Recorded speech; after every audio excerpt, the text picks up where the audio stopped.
بەناوی خوای بەخشندەی میهرەبان بینەرانی بەڕێز و خۆشەویستی کەناڵی ئاسمانی پەیام سڵاوی خوای گەورەتان لێبێ و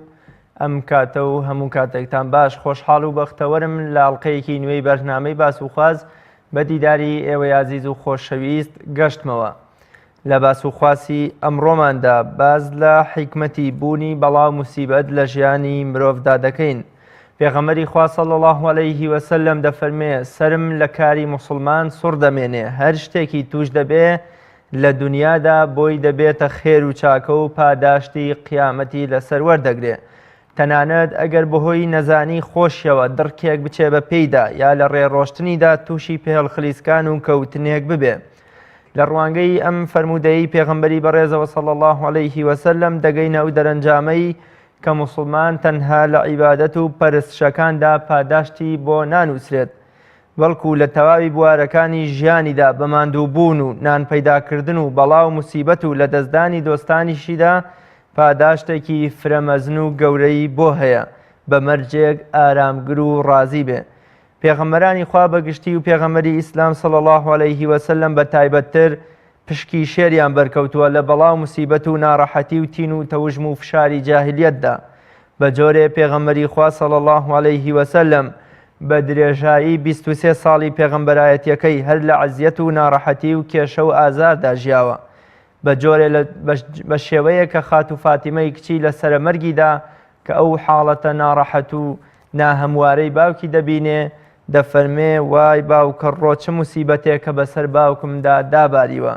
پێغەمبەری خوش صلی الله علیه و سلم دەفەرمێ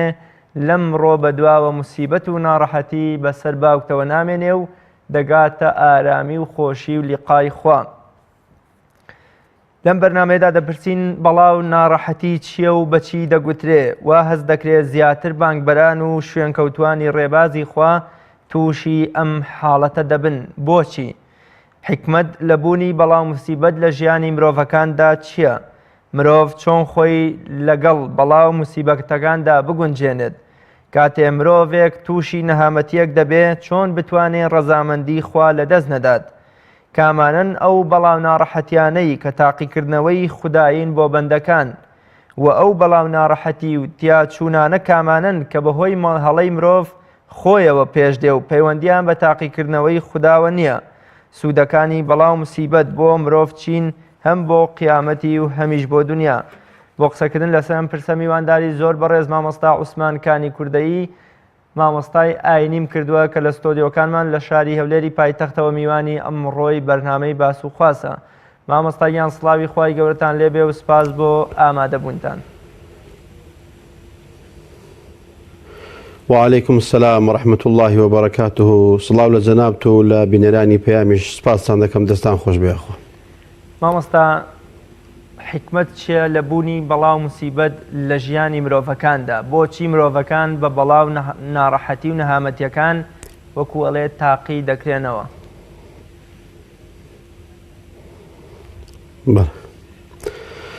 بسم الله الرحمن الرحيم. الحمد لله والصلاة والسلام على رسول الله سيدنا محمد وعلى آله وصحبه ومن والاه.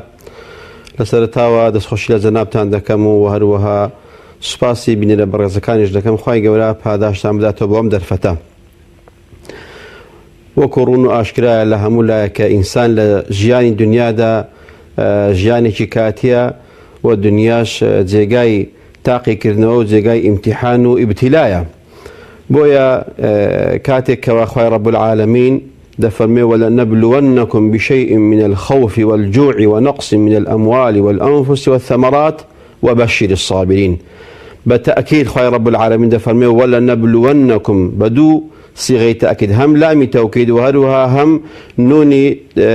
تەوکیدیش بە هەمان شێوە فعلی مضارعیش بۆ سێ تەوکید هەیە کە خوای گەورە دەفەرمێ لە دنیادا بتأكيد خوای رب العالمین بەندەکانی خۆی تاقی دەکاتەوە.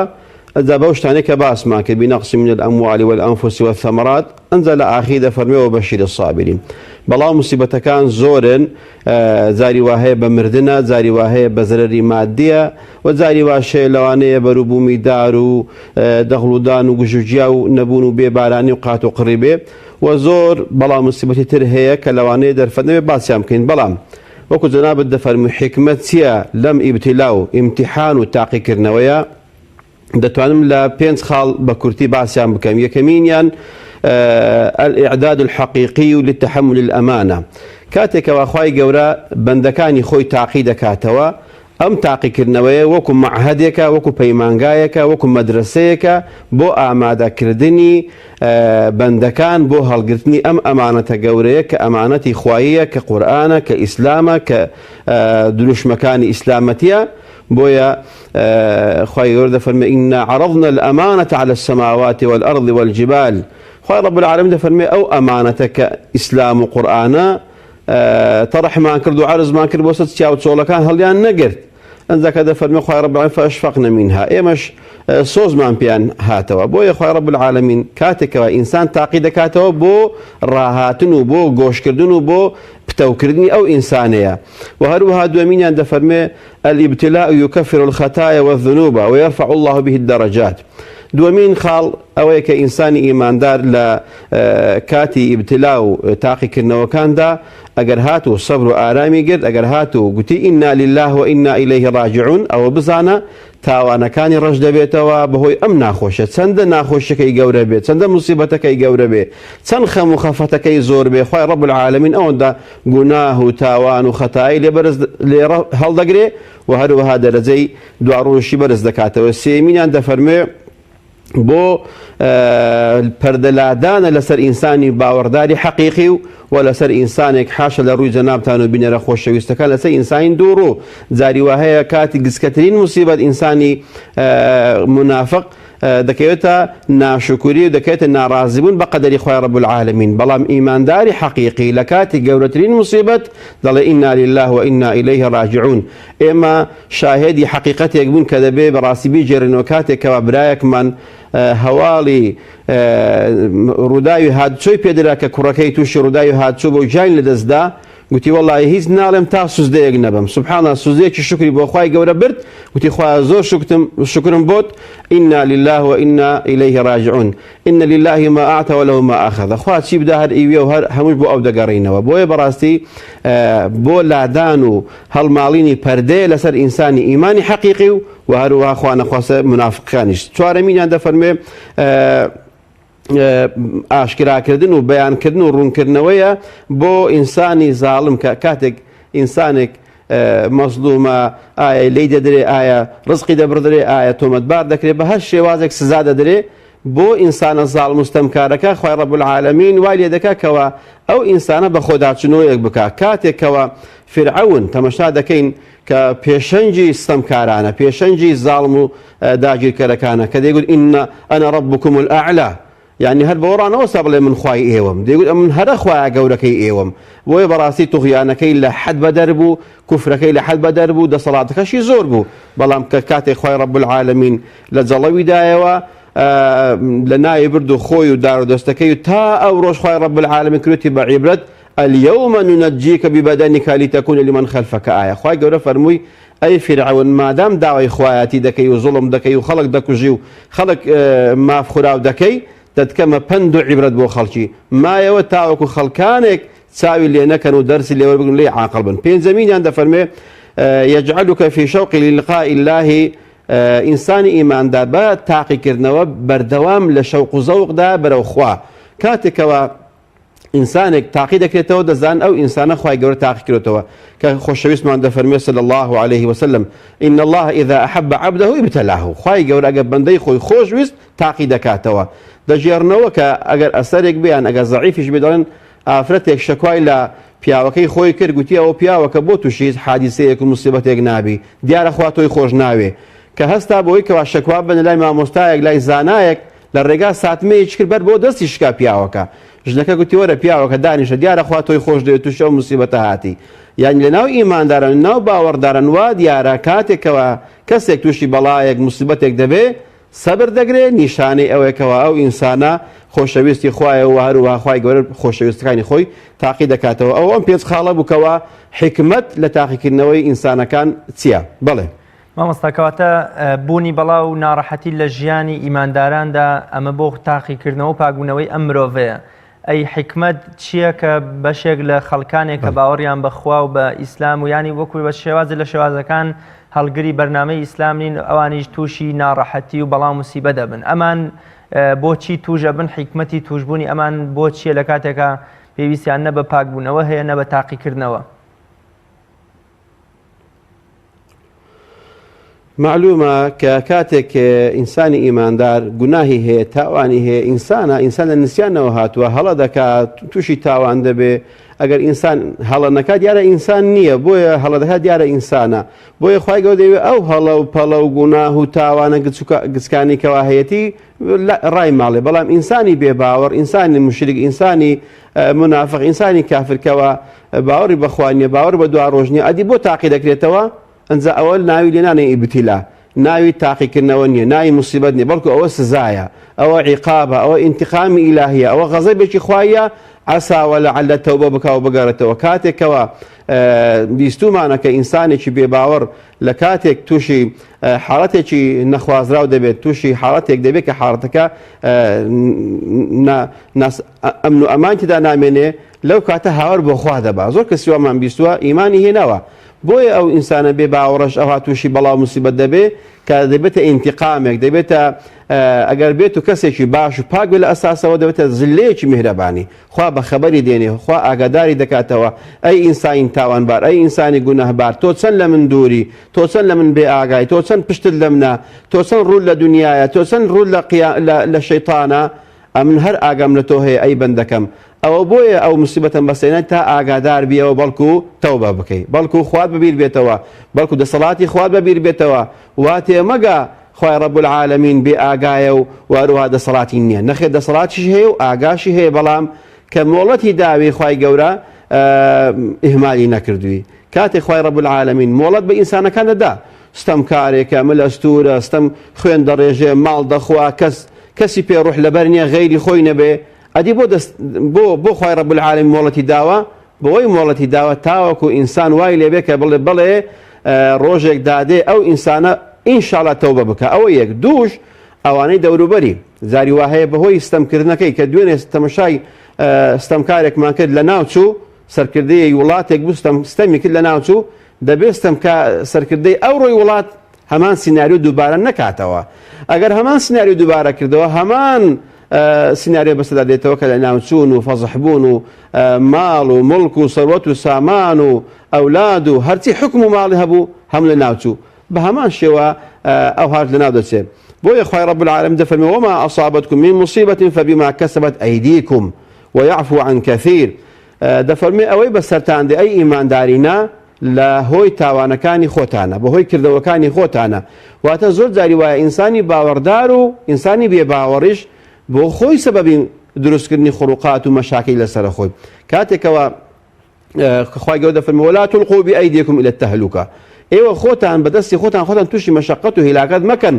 ڕێگایەکی هەڵدێرە ڕێگایەکی هەورازە ڕێگایەکە پڕ لە کەند و لەند و شی و دۆڵە بەو ڕێگایە دامەڕۆ لەبەرەوەی ناتگەێنە بە ئامانج بەڵام بە ڕێگای ڕاستی ئیسلامەتی دابڕۆ دەتگەێنتە مەنزڵگا دەتگەێنتە ئارامگا دەگەیت جێگایەکەوە هەدەفی خۆت تێدا بپێکی بۆیە بێباوەڕەکەش بە هەمان شێوە کە تووشی ئینتیقامێک بۆ تووشی غەزەبێک بووە زوڵمی خوا نییە وەالعیاذ بالله بەڵکو ئەوە هۆی کردەوەکانی خۆیەتی هۆی تاوانەکەی خۆیەتی لەوانەیە کاتێک زوڵمی لە ئینسانێک دەکا کە دەست بەرز دەکاتەوە ئینسانە ئەو پیرێژنە ئەو مناڵە ئەو ئیختیارە ڕیش پێ دەڵێ خوایە بە گەورەی خۆت حەقم لەو سەرکردەیە وەربگری لەوانەیە ئاهو نزایی یەک کەسی لەو سەرکردەیە خوای گەورە وەریگرێ و ئەو تەختەی هەیەتی لێ وەرجێڕێ بۆیە شەرنە ئیلا ئیماندار تاقی بکرێتەوە بێباوەڕیش کافرەکانیش تووشی غەزەبی خوای دەبن تووشی ئیبتیلایەک دەبن و تووشی سەدمەیەک دەبن تاسەیەک دەبن بۆی کەوا بەڵکو بەخەبەر بێن و بەڵکو ئاگادار بنەوە بگەڕێنەوە بەرەو خوای رب العالمین تەوبە بکەن و پەشیمان ببنەوە دەبێتە دەرسێک بۆوان و هەروەها ئەوان لە خەوی غەفلەت بە ئاگا دێنێ کەواتە مامۆستا چۆن ئەم دوو جۆرە بەڵاو ناڕەحەتیە لە یەک جیا بکەینەوە بیان ناسینەوە یەکێکیان تاقیکردنەوەیەکی خواییە بۆ بەندەکانی بۆ بەندە خۆڕاگر و ئارامگرەکان یەکێکیان سزایەکە وەکو جەنابەت فەرموود ئینتیقامێکە بەرامبەر بە خراپە و لە سنوور دەرچوونەکانی ئەم بەندە لادەرە بەڵێ لە سیاقی ئەو ئاەتەی سوڕەی بەقەڕە کە لە خزمەتی دابن کە خوای گەورە فەرمی وَلَنَبْلُوَنَّكُمْ بِشَيْءٍ مِنَ الْخَوْفِ مادەم باسی ئیبتیلا و ئیمتیحان و تاقیکردنەوەیە لە کۆتاییەکەی دەفەرمێ وەبەشیری الصابرین ئەوە خاڵی جیاکەرەوەی لە مابەینی ئینتیقام و لە مابەینی ئیمتیحان ئینسانی ئیماندار کە بەڵای بەسەها دەڵێ ئینا لله وئینا ئیلەیه ڕاجعون تێک ناچێت کوفری ناکە ناشکری ناکە تووشی کاری نەخوازراو نابێ بەڵام ئینسانی بێباوەڕ ئەو کەلیمەی ناڵێ ئینا لله وئینا ئیلەیه ڕاجعون ئەوە یەک وەجاری وایە تووشی بەڵام موسیبەتێکی تر دەبێ وەکو پەندە کوردەکەی خۆمان دەڵێ لە کۆلکەدار ڕەویەوە بەڵام مەسە بەراز داکەوت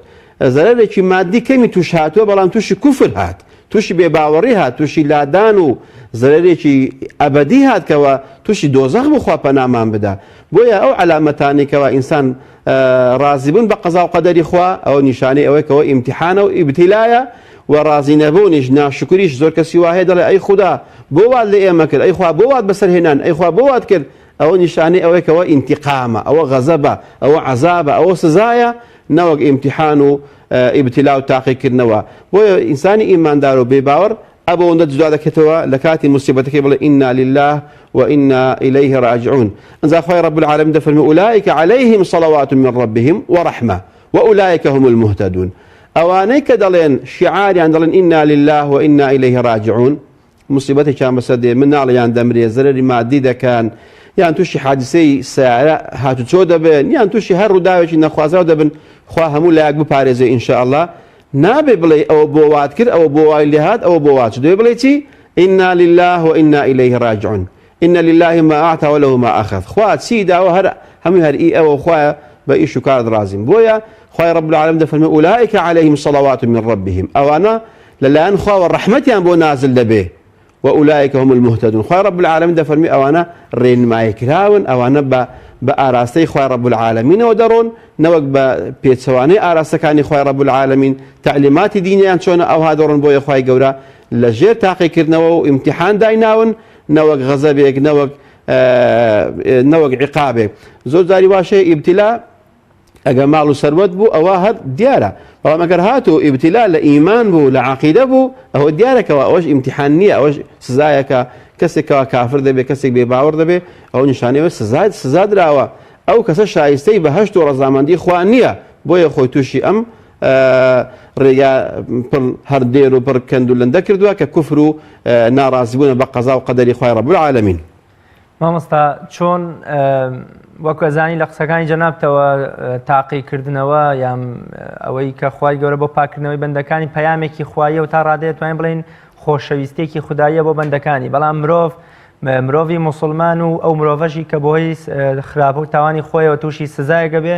چۆن خۆی لەم دوو جۆرە بەڵاو ناڕەحەتی و ناخۆشی و پێژاتە بپارێزێ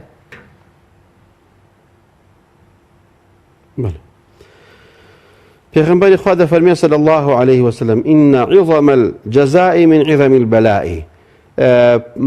پاداشتی گەورە لە بەڵای گەورەدا هەیە و هەروە دەفەرمێ وإن الله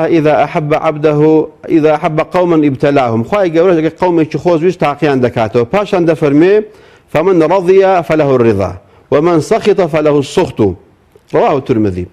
خوای رب العالمین دەفەرمێ هەر کەسێک بە قەزا و قەدەری خوا ڕازی بوو ئەوە ڕەزامەندی خوای گەورەی بەنسیب بوو و هەر کەسێک بە تەقسیمات و تەقدیراتی خوای رب العالمین ڕازی نەبوو واتە کاتێکەوە کارێک دەستی منی تێدا نییە دەستی بەندەکان تێدا نییە بۆ خۆیان کارێکیان نەکردووە بەهۆی کاری خەڵکانێکی لە ڕێگا لادرا تووشی بەڵایەک موسیبەتێک هاتوون ئەوە پێم وایە جاری وا دەبێتە ئینتیقامێک بەڵام کاتێکەوە بۆ خۆمان دەستمان لە بەڵام موسیبەتێکدا هەیە ئینسان دەبێت بڵێ خوایە ڕازیم بە قەزا و قەدەری تۆ و ئەوەی تۆ بڕیوەتەوە تۆ دادناوە ئەمن شکرمەی خوای رب العالمین پێغەمبەری خوا فەرمی هەر کەسێک بە قەدەری خوا ڕازی بێ ئەوە خوای گەورە لێ ڕازی دەبێ و هەر کەسێک بە تەقسیمات و تەقدیراتی خوای رب العالمین ڕازی نەبێ ئەوە خوای رب العالمین لێ تووڕە دەبێ بۆیە ناسینەوەی ئیمانداران جیاکردنەوەی ئیمانداران بەو ڕازیبوون و ناڕازیبوونەیە کاتێکەوە ئیماندار ڕازی دەبێ ئەگەر هەرچەند بەڵایەکەی گەورە بێ هەرچەند فتنەکەی گەورە بێ هەرچەند خودەڵێن تاقیکردنەوەکەی زەحمەت بێ بەڵام ئەجرەکەشی لە قەدەر تاقیکردنەوەکەی گەورە دەبێ بۆیە ڕازی دەبێ و ئیماندار چاوەڕوانی ئەجی دوا ڕۆژە معلومەکەوە بێ باوەڕەکان هیچ شوێنێکیان نییە چاوەڕانی تۆڵەوە پاداش وەرگرتنەوە بن کە قیامەتە بۆیە ئیماندار چاوەڕوانی ئەو ڕۆژیە ئەوەی کەوا لەکن خوای رب العالمین لە قیامەت ئەوەیە خەیر و باشتر ئەوەیە چاکتر ما عندكم ينفد وما عند الله باق ئەوەی لەکن ئینسانەکانە کە ماڵە سەروەتە ئەوە دەڕوا کوڕت هەیە دەڕوا سەرۆت و سامان دەڕوا دەسەڵات دەڕوا کورسی دەڕوا ئەدی چاکەکردن ئەدی ڕەزامەندی خوا ئەدی ئیسلاحی بینی خەڵک ئەدی خزمەتکردنی خەڵک ئەوانە لەکن خوای رب العالمینە دەمێنێتەوە بۆیە وای لێ دێ ئەو تاقیکردنەوەیە دەبێتە مایەی پاداشێکی زۆر بۆ ئەو ئیماندارە وەخوا نەخواستە ئەگەر هات و پێش ناڕازی بوو دەبێتە مایەی بەڵاو موسیبەتێکی زۆر و لەوانەیە خوای رب العالمین تاقیکردنەوەی گەورەتریشی هەبێ سزای گەورەتریشی هەبێ هەرچەند بەڵاو موسیبەتی سەر ئێمە گەورە بێ سەر هەر کەسێک گەورە بێ لەوانەیە خوای رب العالمین تاقیکردنەوەی زۆر زیاتری لەلا بێ ئەگەر بەمە ڕازی نەبێ لەوانەیە بە زۆرێشتر تاقی بکاتەوە چەندین بەسەر هاتمان هەیە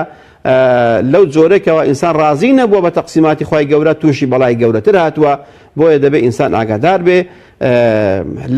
لە شیعار و دروشمی ئینا لله و ئینا ئیلەیه ڕاجعون زیاتر بڵێتەوە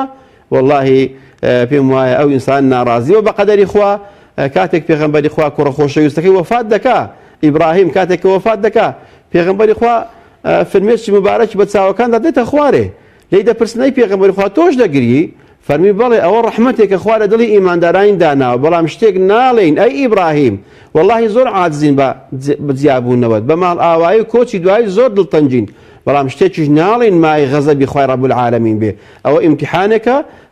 خوای رب العالمین ئێمە تاقی کردوتەوە سەری لەسەر دەگرین ببێتە ئەجرێکی گەورەش بۆ دوا ڕۆژمان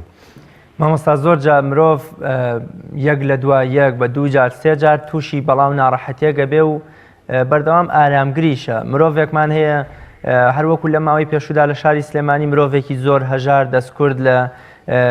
چادرێکدا بۆ خۆی خەریکی کۆکردنەوەی کارتۆن و نازام ئەو شتانە بوو بۆ فرۆشتن ماڵ و مناڵی خۆی هەشت سەرخێزانی وا بەخێوە کرد بەڵام بەهۆی نازام شۆرتی کارەباوە بۆ بۆچی ماڵەکەی سوتا و هەندێک لە مناڵەکانیشی بریندار بوون ئەکرێ بپرسین حکمت چییە لە دووبارەبوونەوەی بەڵاو موسیبەتەکاندا مرۆڤێک ئایا فەقیری بۆ خۆی گەورەترین تاقیکردنەوە نییە کە بەسە مرۆڤێکدا بێ یان بۆ مرۆڤێک لە زینداندایە و لە دەرەوە تووشی بەڵاو ناڕەحەتێکی ترە بێ لە نێو خێزانەکەیدا حکمت چییە کە مرۆڤ جارێ دوو جار سێ جار تا زیاتر بە بەڵاو نەهامەتیەکان تاقی ئەکرێتەوە بەڵێ معلومە وڵی فەقیری ژێکە لە موسیبەتەکان بەڕاستی خوا نەخواسا زۆر کەسی وها لە ڕێی فەقیری تووشی چەندین کاری لاڕێی و لادان لە ڕێگا بووە بۆیە کە کاتێک فەقیری شەو تووشی امتحانێکی زۆر گەورەش دەبێتەوە ئەوە ئەم فەرمودەی پێغەمبەری صلی الله عليه وسلم 100% دەیگرێتەوە کە پێغەمبەری خوا دەفەرمێ إذا أراد الله بعبده الخير عجل له العقوبة في الدنيا وإذا أراد الله بعبده الشر أمسك عنه بذنبه حتى يوافيه به يوم القيامة رواه الترمذي خواهی گەورە ئەگە کەسێکی خۆش ویست ئەگە کەسێکی ویست بۆ خۆی بباتەوە کەسێکی ویست پێی بەرزکاتەوە خوای رب العالمین ئەو عقوبەتانی کەوا لە سەرەتی لەسەر ڕێگایەتی لە دوا ڕۆژ مەسەلەن لەوانەیە گوناهی کردبن ئەو گوناهانەی هەمووی لە دنیایە دێنێتەوە سەر ڕێگای تووشی نەبوونا تووشی حادیسە دەبێت لە حادیسەکەی مناڵەکەی دەمرێت تووشی بەرامبەرەکەی لەوان تووشی ئەویش خوێنێکی بەملدادە یعنی موسیبەت لەسەر موسیبەتە دڵنیابە کاتێک تەشبیه نەبێ کاتێک ئینسانێکی کوورەچی کاتێک ئینسانێکەوە کوورەی دانا و ئاسن دروست دەکا ئەو ئاسنەی کەوا سەیری دەکەی ئاسنێکی ڕەش و ژەنگاوی و ناشرنە بەڵام کاتێکەوە کوورەچی دەیباتە ناو کوورەکە و دەیسووتێنێ و ئەنجا پاشەوەی کە سووتاندی ئەنجا بە چەکچی گەورە لی دەدا پێی دەکێشێ بۆ ئەوی کەوا بیکا بە شتێکی گونجاو و شتێکی ڕێک ئەو ئاسنە ژەنگاوی بوو ناشیرن بوو بێکەلک بوو بەڵام بەهۆی سووتان و بەهۆی پێشێشان و بەهۆی ئەو هەموو موسیبەتێکە بەسەر ئەو ئاسنە هات پاشان دەبێتە ئاسنێکی جوان و سوودبەخش و ئاسنێکی ڕێک و پێک ئەو ئینسانش تەشبیه نەبێ ئەو هایە ولله المەثل الأعلى ئەو ئینسانش ئەو هایە خوای گەورە ئەو ئینسانی زۆر خۆش دەوێت دەرەجەیەکی عالی بەنسیب بکە ئەو دەرەجەیە عالیش بەنسیب نابێت بە نوێژ و ڕۆژ و لەوانەیە بە زەکات و بە خێر و بەو شتانە پێک نایە ئیلا بە نەخۆشیە ئیلا بە نەبوونیە ئیلا بە قەرداریە ئیلا لەوانەیە بەوکو جەناب باسی ئەم بەسەرهاتە دەکەی لەوانەیە ئەو ئینسانێکی ئەو پەڕی پاک بوو بێ لەوانەیە ئینسانێک بێ ئەو پەڕی بۆ خوا سڵحاو بێ لە ئێمە دیار نییە کاتێکەوە ئینسانی چاک ئەوە نییەکەوە خۆی بڕازێنێتەوە خۆی جوام بکە ئەوە ئینسانی دیندار بێ ئینسانی چاک بینی خۆی و بینی خۆی ئاوادان دەکاتەوە نەوەک هەر دنیا و ماڵی دنیا ئاوادان کاتەوە بۆیە ئەنجا ئەو هەموو موسیبەتە گەورە ئەو هەموو بەڵایە ئەو هەموو ئیمتیحانە ئەو هەموو تاقیکردنەوەیە بەسەر ئەو ماڵە بچووکە هاتووە نیشانەی ئەوەیە خوای گەورە دەیەوێ کاتێکەوە دەیانباتەوە بۆ لای خۆی هیچ پەڵە و هیچ ڕەشایەتێک و هیچ تاوانێک بەو ئینسانەوە نەمابێ بۆیە خوای ڕەب العالەمین ئەوها زۆر تاقییان دەکاتەوە بۆیە دەتوانین بڵین زۆرترین ئیماندار کە تاقی دەکێتەوە بە زۆرترین بەڵا نیشانە و ئاماژەیە بۆی کە ئەو ئینسانە لەلایەن خوای ڕەب العالەمینەوە زۆر خۆشەویستە دەبینی خەڵکانێکی زاڵم هەن خەڵکانێکی خوێن ڕێژن خەڵکانێک بە دەیان خوێنیان ڕشتووە بەدەیان نفسی بێتاوانیان کوشتووە بەڵام دەبینی هەروە دەگەرە و دەسوڕی ملی ئەستور دەبێ بەڵام ئینسانێکی بێتاوان ئینسانێکی پاک ئینسانێکی بەریء لە ناکاو شەهید دەکرێت و تیرۆر دەکرێت و دەکوژرێ ئەوە بۆ ئەو ئینسانە ستەمکار و خوێن ڕێژە خوای ڕەب العالەمین لە دنیا نەی سوتاند و نەی کوشتەوە معنای ئەوە نیە ئەو مستحق نیە ئەو مسلمانە مەظلوم و ئەو مسلمانە بێدەسەڵاتە مستحق نەخێر معنای ئەوەیە خوای ڕەب العالەمین کە دەفەرمێ عەبدی ئەنتە تورید و ئەنا ئورید خوای ڕەب العالەمین لە حەدیثی قودسی دەفەرمێ ئەی بەندەکەم ئەتۆ شتێکت دەوێ منی شتێکم دەوێ ولا يكون إلا ما أريد وأوي تو دەتەوێ قەت نابێ إلا ئەوەی کەوا من دەمەوێ ئەو دەبێ خوای ڕەب العالەمین بۆ خۆی زانین چ دەکا ستەمکارەکە دەمێنێتەوە بۆی تاوانی زۆر بێ و گوناهی زۆر بێ و گوناهەکانی کەڵەکەی بکە بۆی زۆر بسووتێ لە دۆزەخ و ئەو ئینسانەش هیچ تاوانێکی نامێنێ و باوە لەو ماڵێکی بچووک بێ باوە لەو ئینسانێکی نەخۆشە ئینسانێکی زەعیفە ئینسانێک کە لەوانەیە زۆر متەواضع بێ بەڵام گەورەترین بەڵای بەسە هاتووە ئەوە علامەت و ئاماژەیە بەوەی کە ئەو ئینسانە بەڕاستی دەکرێ بڵین خۆشەویستترین کەسی سەردەمی ئەو سەردەمەیە لەکن خوای ڕەب العالەمین پاکترین کەسە بۆیە خوای ڕەب العالەمین ئەوها تاقی دەکاتەوە ئینشەڵڵا ئەو کەسەی کەوا جەناب باس کرد لەو بابەتانە دابوون و ئێمە زۆر نمونەی وامان هەیە کە ئینسانی بەری و ئینسانی چاک و دەستکرد زۆر تاقی کراوەتەوە بەڵام ئینسانی دەوڵەمەند و خواپێدا و تەندروست باش تاقی ناکرێتەوە لەوانەیە ئەوە دەبێت لە ئیمانی خۆی بترسێ کە تاقی ناکرێتەوە و ئەوەی تاقیش دەکرێتەوە دەبێ دڵی بەو تاقیکردنەوەی خۆش بێ و ئارام بگرێ و چاوەڕوانی ئەجر و پاداش بێ لەلایەن خوای ڕەب العالەمینەوە چونەکە ئینسان ئارامی نەگرت ناشکری کرد خوا نەخواستە کوفرانەی خوای ڕەب العالەمینی کرد ئەوەش بەڵایەک لەسەر بەڵایەکەیە پێی چا ناکرێ و تەوبەکردنی لەوانەیە پێڕانەگە ئەو هەموو گوناها ڕەشکاتەوە بەڵێ مامۆستا کاتێکە خوای گەورە سزا و غەزەبی خۆی ناردۆتە سەر بۆ منە قەومەکەی سەیدنا موسا سەیدنا نوح سەیدنا لود ئەمانە بە کۆمەڵ لە نێو براون لەبەر هەمویان بەشدار بوون لەو گوناه و تاوانە بەڵام کاتێکە بینین خوای گەورە پێغەمبەرانی خۆی هاوشێوەی ئەیوب و ئیبراهیم و موسا و نوح و کۆمەڵی پێغەمبەری تر و پێغەمبەری خۆمان تاقی کردوتەوە بەڵاو ناڕەحەتیەکە وەکو سەیدنا یوسف لە زینداندا بەڵاو ناڕەحەتیەکە وەکوڵێ تاقیکردنەوەکە تەنها بۆ خودی پێغەمبەرەکان بووە ئایا بەڵاو تاقیکردنەوە تەنها بۆ تاک و خودی مرۆڤێکی بە تاکی دێت یان بۆ سەر کۆمەڵگەش هاتووە نمونەمان هەیە کە خوای گەورە کۆمەڵگەیەکی لە خۆشەویستیە یا بۆ پاکبوونەوە تاقیکردنەوە تووشی بەڵاو ناڕەحەتیە کردبێ بەڵام نەک بۆ سزا و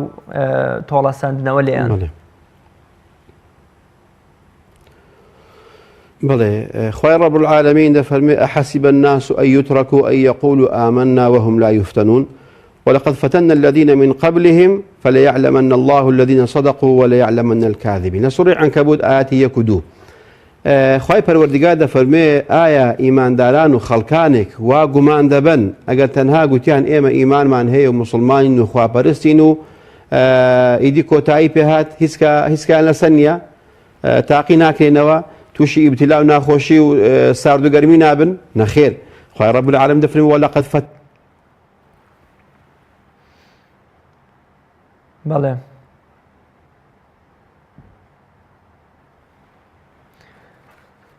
بەڵێ وا دیارە کێشەیەک لە گواستنەوەی جناب باس دەکەیتەوە کە گوندێک یان شارێک یان مثلا لە جاری وایە لەوانێت وڵاتێک پێکەوە سزا بدرێ پێکەوە عەزاب بدرێ ئەگەر هاتوو ئینسانێک لە شوێنێکدا بوو گوناهی کرد و تاوانی کرد و ئەوانەی دەوروبەرەکەی دەستیان نەگرت ڕێگریان لێ نەکرد لەو خراپەکاری لەو تاوانکاریەی خوای رب العالمین ئەن یعمهم العذاب خوای رب العالمین زۆر نێزیکە ئەوانە تعمیم بکات بە عەذابەکەی بۆ نمونە من و جەناب تو سێ کەس چوار کەس لە هۆدێکدا دەنیشین من خراپەکار دەبم تۆ ناڵی ئەم خراپەیە مەکە دەستم ناگری ئامۆژگاریم ناکەی کۆ پێغەمبەرمان دەفەرمێ صلی الله عليه وسلم من رأى منكم منكرا فليغيره بيده هەر کەسێ خراپەیەکی بینی دەوێت بەدەستی خۆی چاچکە فإن لم يستطع فبلسانه ئەگەر نەیتوانی هێز و دەسەڵاتی نەبوو با بە زوبانی پێی بڵێ ئامۆژگاریەکی نەرمی بکا برا شیرینەکەم برا جوانەکەم برا بەڕێزەکەم ئەو کارێت تۆ دەکەی پێم وایە ئەو کارێت و گونجاو نییە کارێکی ناشەرعیە فإن لم يستطع پێغەمبەر فەرمووی ئەگەر نەیتوانی بە زوبانیش بیڵێ یان گوتی دەنجی نەگەیشتە جێگای خۆی فبقلبه دەبێت ناڕەزای دەرببڕی با بەدڵیش بێ ئەگەر ئینسانی ئیماندار ئەو سێ حاڵەتی بەکار نەهێنا بە دەستی خۆی خراپەی قەدەغە نەکرد و بە زوبان باسی خراپە و خراپەکارانی نەکرد و بەدڵەوەش پێی ناخۆش نەبوو واتە مؤەیدی خراپەکار بوو مؤەیدی گەندەڵکاران بوو مؤەیدی ئینسانی ستەمکار و خوێن ڕێژ و ئینسانێک بوون کەەوە فەسادی لەسەر زەوی بەڵاو کردەوە وڵا بامش دەسەڵاتم بامنیش دەستم لە گەندەڵێکەکەی نەبێ بەڵام مادام بەو تاقمەی رازیم بەو خەڵکە رازیم بەو کۆمەڵە رازیم بەو جەماعەتە رازیم کە گەندەڵکارە و خراپەکارە و ستەمکارە وڵا خوای رب العالمین بەیانی کە غەزەب و عەزابی خۆی ڕەوان دەکا لەوانەیە بێتاوانەکە لە پێش تاوانبارەکەی بسووتێ وەکو لە سەردەمی گەورەمان موسا کاتێکەوە خوای رب العالمین دەفەرمێ عەزاب دەنێرم بۆ ئەو قەومە بۆ ئەو ئومەتە کە لە ناویان ببەم بۆیە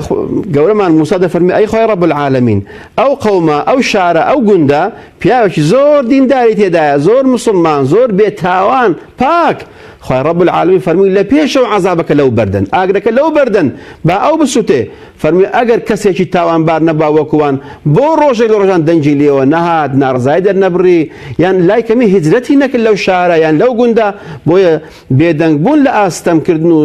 خوێن ڕێشتن و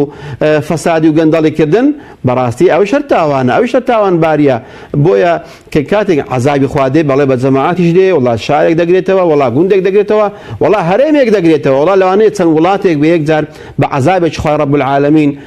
بسووتێنرێ و بە تۆزوبایەک لەناو بچن و زۆر کەسی واشە بوو بە تاک تاقی کراوەتەوە و خەڵکانی کەسیشی پێ نەکردووە بەڵام ئەو عەزابانێکەوە جەماعین خوای رب العالمین پیشانی خەڵکی دەدا وەکو دەرسێک وەکو عیبرەتێک بۆی خەڵک تێی بگا کە بڵێ ئەم قەومە ئەم ئومەتە پێش ئیسلام کە حاشە لە ڕووی جەناب و ئەم بەڕێزانە کە خەڵکانێکی فاحیشەتی بوون خوای رب العالمین لە ناوی بردن کە قەومی گەورەمان لوط عليه الصلاة والسلام کاتێکەوە فاحیشەتی بوون خراپەکار بوون خوای رب العالمین لە ناوی بردن تا ئەو ڕۆژ خەڵک دەزانێت بۆ لە ناو چوون لەبەر چ بووە لەبەر ئەوەی بە خەڵک چاویان لێ نەکا خەڵک تەوبە بکە خەڵک دەست هەڵگرێت لە خراپەکاری ئەگەر دەستی هەڵنەگرت تەوبەی نەکرد پەشیمان نەبووە دەرسێکی وەرنەگرت بیر و هۆشی نەهاتەوە جێ خۆی خوای رب العالمین بە دەردی قەومەکەی لوط پێغەمبەری دەبا عليه الصلاة والسلام بە دەردی قاڕوونی دەبا بە دەردی نەمرودی دەبا بە دەردی ئەو هەموو ستەمکارانە دەبا کەوا لە پێش ئیسلامەتی و لە پێش ئێمە و ڕۆیشتون چیان لێهات ئەو خەڵکەش مادام بێدەنگ دەبێ مادام وڵا عەزابەکە عام دەبێ لەوانەیە بێتاوانە ژنە مناڵە لەوانەیە خاوەن پێداویستی تایبەت و کەم ئەندامە هەمویان دەگرێتەوە لەوانەیە ئەو ستەمکارەکە لە کۆتایی ئینجا عەزابەکەی بگاتێ بەهۆی ئەوەی کەوا ئێمە دەنگمان هەبوو قسەمان نەدەکرد و دەستمان هەبوو دەستمان نەگرتن و بەدڵەوەش تەییدی خراپەکانمان ئەگەر نەشکرد بە پێمان ناخۆش نەبوو بۆ دەبێتە سەبەبی گشتگیری ئەم عەزاب و ئەم سزای خوای پەروەردگار خوای گەورە هەموو لایەکمان بپارێزێت لە عەزاب و خەشم و تووڕەی خۆی ئینشاءالله. بەڵێ مامۆستا ویستم ئەم پرسیارەی پێشوو ئایا هاتنی بەڵام موسیبەت و تاقیکردنەوە بۆ کۆمەڵی خەڵک دێ بیبەستمەوە بۆ قەزیەی چەند ڕۆژی ڕابردوو هەرێمی کوردستان و شاری کەرکووکی گرتەوە کە ئایا ئەمە ئەتوانین ناو بنین بەڵای خوای و کۆڵێ موسیبەت یان بۆ منە تاقیکردنەوەیکی خوایی بوو بەسەر ئەم میلەتە هادیام چۆن مامەڵە لەگەڵ ئەو قەزیە و پێشهاتەدا بکەین؟ بەڵێ وڵای ئێمە ئومێد دەکەین ئەمە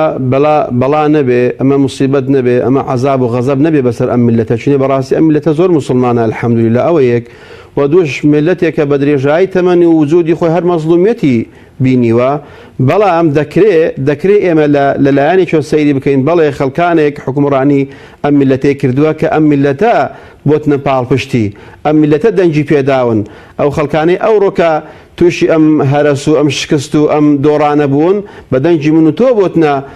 خاوەنی ئەم کورسی و ئەم دەسەڵاتە بۆیە کەوایان لێدێ و ئێمەش تووشی ئەم هەموو ناخۆشی و ناڕەحەتێ دەبین کەوەکە گوتم ئیشەڵا بەڵا نییە موسیبەت نییە ئیشەڵا غەزەب و عەزاب نییە ئەوە کارێکە ئیشەڵا پێم وایە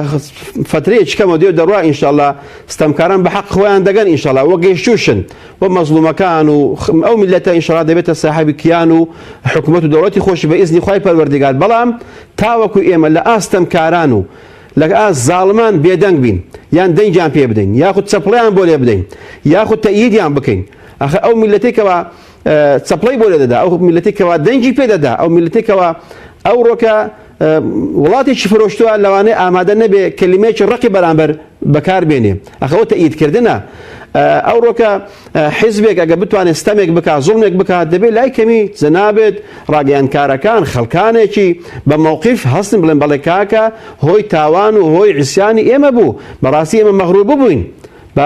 بە سەراحەت باز بکەین یعنی مزگەوت داخراوە مەلا شەهید کراوە قورئان سوێندراوە قورئان فڕێدراوە وای لێ هاتووە مسلمانان بەڕاستی مستەضعەف بوون کە شاری 195 مسلمان ئەوڕۆ مسلمان تێدا غەریب بووە خەڵکانێکی غەیرە مسلمان حکمی ئێمە دەکەن حکمی ئێمە حکمێکی غەیرە ئیسلامیە و حکمێکی علمانیە کە حکمی علمانی بێ بەڕاستی ئەو حکمە خوای رب العالمین لێ رازی نابێ ولا يرضى لعباده الكفر خوای رب العالمین لە غەیری ئیسلام لە هیچ بەرنامێکە رازی نییە بۆیە ئەمن هەر چەپڵم لێدا و هەر دەست خۆشم کرد و هەر دەنگم پێدا بە ناوی قەومیەت وای لێ هات کە بوومە مؤەیدی تاغوت و هەروەها ستەمکار و خوێنڕێژ و ئەوەی دوێنێ خوێنی براکەی خۆی دەڕشت و ئەو ڕۆکە ئەمن خوێنی بۆ دەڕێژم کەواتە کە عەزابێک هات بۆ چەند کەسێکی دیاری کراو منیش تێدا نەبووم بەڵام مؤەیدی ئەو کەسانە بووم وڵا دەمگرێتەوە و دەبێتە سزایەکی ئیلاهی بەڵکو خوای رب العالمین ئەم میلەتەی خۆش بوێ بیکاتە خاوەن دەوڵەتێکی خۆی وە لەسەر پێی خۆی بوەستێ بێباک بێرەوەی کەوە چەند کەسانە حکومڕانی بکەن ئینشاءالله دەبینە قومێکی پێشکەوتووە ئەو خەڵکانە لە ژێر دەستەی و لە کۆیلاتی ئەم میلەتە ڕزگاری دەبێت بەداخەوە لە سەردەمی حیزبی بەعسی گۆڕ بەگۆڕ ئەم خەڵکە هەر مەزلوم بوو هەر مستەضعەف بوو هەر چەساوە بوو و ئێستا کە لە ژێر دەسەڵاتی حکومەتی کوردی ئەم میلەتە هەر وایە ئەم میلەتە هەر مەزلومە جا فەرقی حیزبی بەعس چییە لەگەڵ حیزبێکی کوردی ئەگەر هات و ژیانی قەومەکەی خۆی و میلەتی کوردی نەگۆڕی ئەمن چ لەو حکومەتە کوردیە بکەم ئەگەر هات و کورد تێدا قاچاق بێ کورد تێدا متەهم بێ کورد تێدا خوێنی حەڵال کرابێ کورد تێدا مافی زەوت کرابێ بەڕاستی ئەمن ئەو حکومە خوای رب العالمین نەیکردوتە عادەتی خۆی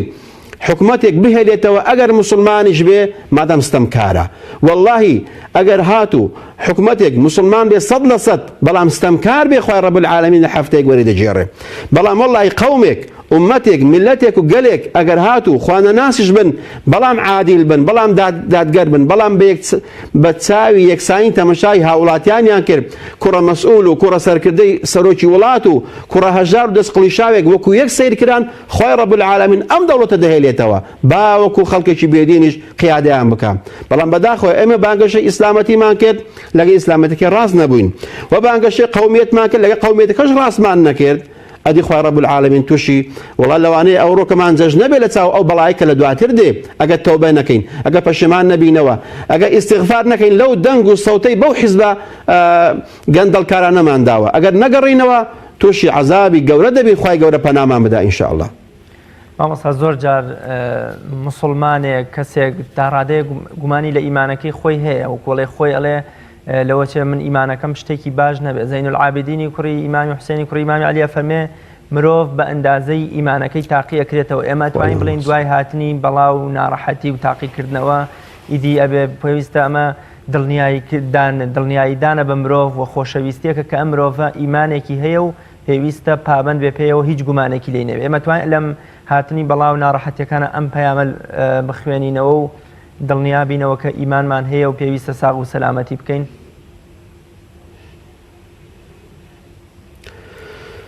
بەڵێ زۆر بەداخەوە لەبەر ئەوەی کە زەرەری ئەو جارەمان زەرێکی زۆر گەورە بووە، زەرێکی ینی دوای نیشتیمانی بووە، زەرێکی قەومی بووە، زۆر گەورە بووە. لەوانەیە ئەمە بە خۆشویستن حساب نەکرێت، لەوانەیە ئەوە وەکو ئینتقامێک و غەزەبێک بێ، بەڵام ئینشاء الله خوای رب العالمین ئەوە دێ و دەڕوا دەبڕێتەوە. زۆر جاری واشەیە بەڵێ دەبێتە ئەوەی کە ئینسانێک کە خوای گەورە وەکو باسمان کرد ملەتی کوی ملەتێکی مسلمانە الحەمدولله هەر 4 ماڵ لە گوندێک لە گوندەکانی کوردستان مزگەوتیان هەیە الحەمدولله. هەموو ماڵی مسلمانانی ناو کوردستان هەموو قورئان خوێن، هەموو الحەمدولله یعنی فیترەتیان پاکە، هەموو خەڵکێکن بەڕاستی خەڵکی مزگەوتن، با لەگەڵ حیزبێکی عەلمانی بێ، با لەگەڵ حیزبێکی بێدین بێ، با لەگەڵ حیزبێک بێ ئەو حیزبە دژی خوا و پێغەمبەر بێ صلی الله عليه وسلم. بەڵام ئەگەر لێ بکۆڵیەوە لە ئەساسدا ئەوە مادەیەکی خاوە بۆ ئیسلامەتی دەشیا ئەو ئینسانە. ئەگەر پێی بڵی کاکە بە کوفر ڕازی دەیە نەخێر، هەر ئیسلامەتی دەوێ، بۆیە دەبێ ئینشاءالله ئەوە دەبێتە خمای خۆشویستنی خوا و تاقیکردنەوەی خواش پێوە دەبێ حتمەن بە هەمان شێوە. بەڵام ئەگەر هاتو ئێمە ئەو چاکەکارەکان گەورەکانمان بوون، یعنی ئەوانەی کەوا حکومڕانی وڵات دەکەن ئینسانە باشەکان بن، ئەو کات دەبێتە خۆشویستنێکی خوای بۆ هەم بۆ سەرکردەکان هەم بۆ گەلەکەش. بەڵام بەداخەوە لەبەر ئەوەی کە سەرکردەکانمان دوورن لە خوا و دوورن لە ئیسلامەتی و دوورن لە پەیڕەوکردنی پەیامی پیرۆزی ئیسلام، دەبێتە غەزەبێک بۆوان و هەروها بۆ ئەم میلەتەش ئینشاءالله دەبێتە تاقیکردنەوەیەک و ڕەفعی دەرەجاتێک با بتوان ئەو خەڵکە کە ساردوگەرمی ببینێ کە چەند لەمێژە ساردوگەرمی دیوە ئەم هەموو شەڕە نەخوازراوی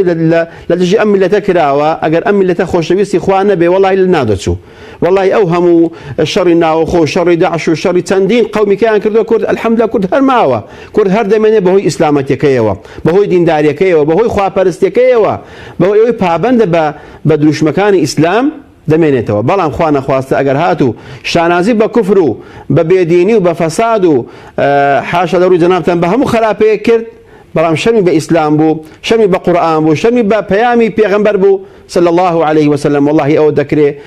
ناوی لێ بنێن بە غەزەبێکی خوای خوا پەنامان بدە ئینشاءالله و میلەتەکەمان لە خوای بەزیاد بێ لە کاتێکەوە ناخۆشیش بەسەدا دێ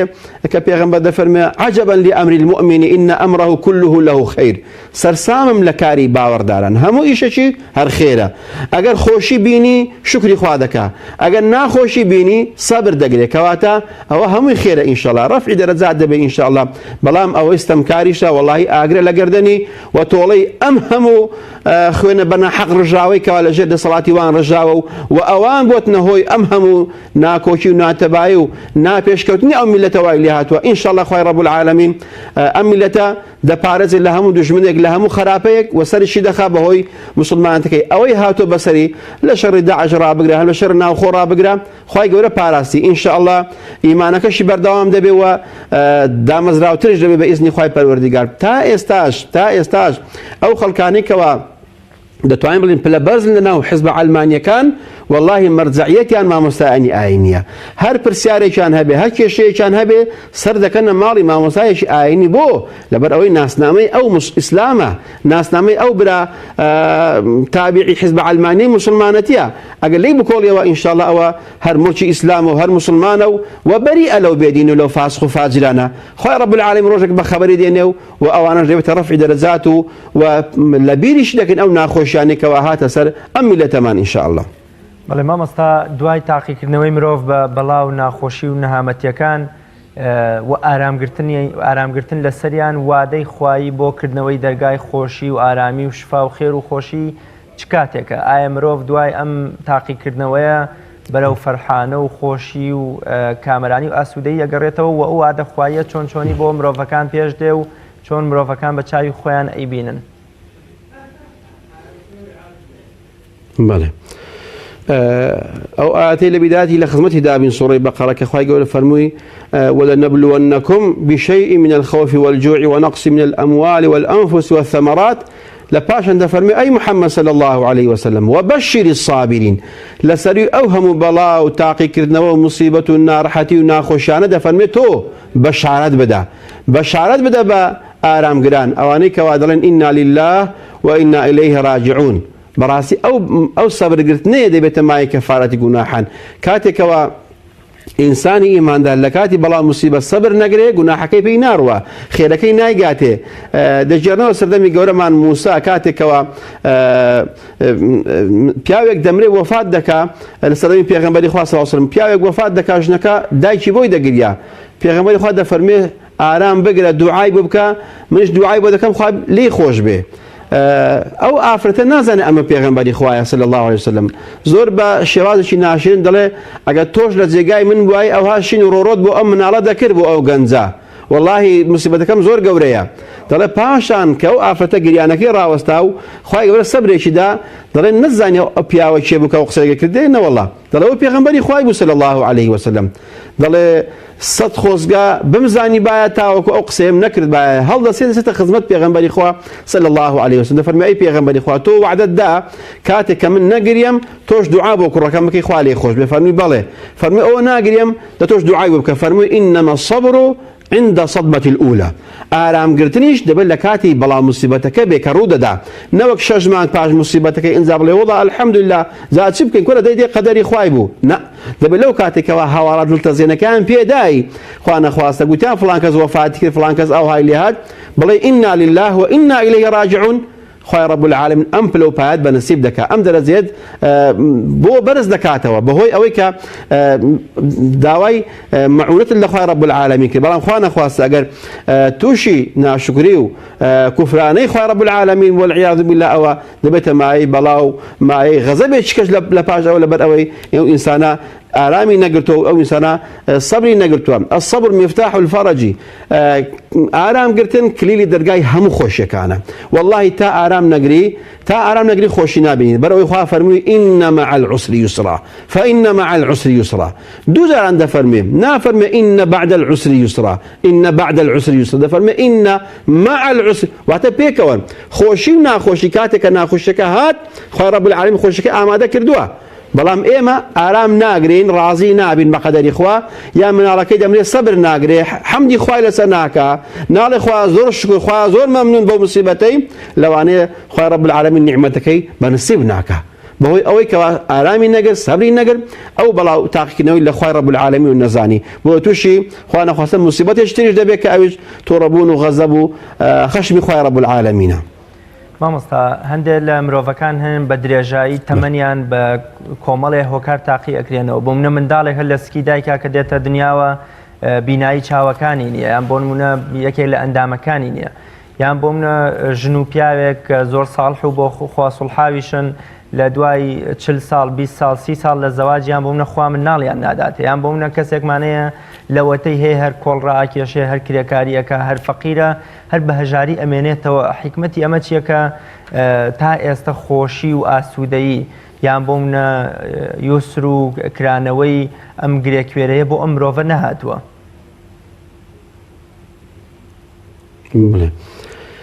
وەکو باسمان کرد لە سەرەتای بەرنامەکە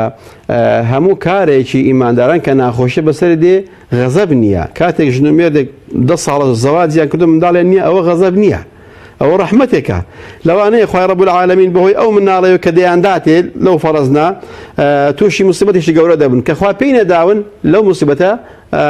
خوای گەورە پاراستوونی و زۆر کەسی وایە کە خۆشەویستەکانی خۆی لەدەستدا چاوەکانی نامێنن نیەتی هەر لە زگماکەەوە نیەتی ئەوە خوای رب العالمین وعدەی دا بە پێغەمبەری خوا صلی الله علیه و سلم دەفەرمێ هەر کەسێک خوای گەورە تاقی دەکاتەوە بە خۆشەویستەکانی خۆی بە چاوەکانی و سەبری لەسەر دەگرێ ئیلا خوای رب العالمین لە بەدەل ئەم نیعمەتێکە لێستانێتەوە بەهەشت پێدەدا ڕەزامەندی خۆی دەداتێ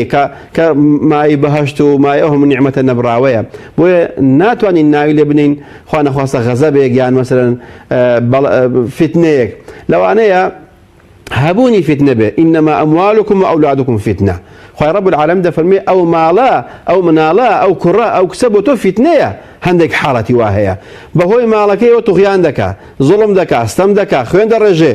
ئەوە بەهۆی کوڕەکەیەوە لەوانەیە چەندین تاوان بکە بەڵام کە نایبێ کە نیەتی لەوانەیە خوای رب العالمین ئەم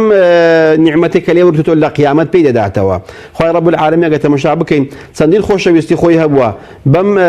بەم شێوازە تاقی کردوتەوە کە تەماشا دەکەن داچی ئیمانداران عایشە خوا لێ ڕازی بێت. طبعاً منداڵی نەبووە کە پێغەمبەری خوا دەفەرمێ نیوەی دینتان لەو ئافرەتە وەربگرن. ئەنجا خێزانی پێغەمبەری خوا بێ دایکی ئیمانداران بێ ئەنجا خوای رب العالمین ئیمتیحانی بکا بەو بەڵا موسیبەتە گەورە ئەوە دەبێتە ڕەفعی دەرەجات بۆی دەبێتە مایەی گەورەبوون و مایەی مبارەکبوون و نەوەک مامۆستا دیارە کاتی بەرنامەکەم تەواو بووە و هیچی نەماوە بەڵام پێم خۆشە بە کورتە کۆتا پەیام و قسەی جەنابەت چ شتێک من نەمپرسی بێ و پێویست کا جەنابەت ئاماژەی پێ بکەی ئەگەر لە یەک خولێکدا وەڵام بدەیتەوە زۆر سپاس دەکەم. بەڵێ وڵی ئەوە ماوە بڵین کە کاتێک سەیر دەکەین زاڵمەکان هەر گەورە دەبن ستەمکارەکانیش هەر زەعیف دەبن بۆ ڕەحمەتی خوا لەو کەسەی بکە دەفەرموێ کاتێک کەوا خوای رب العالمین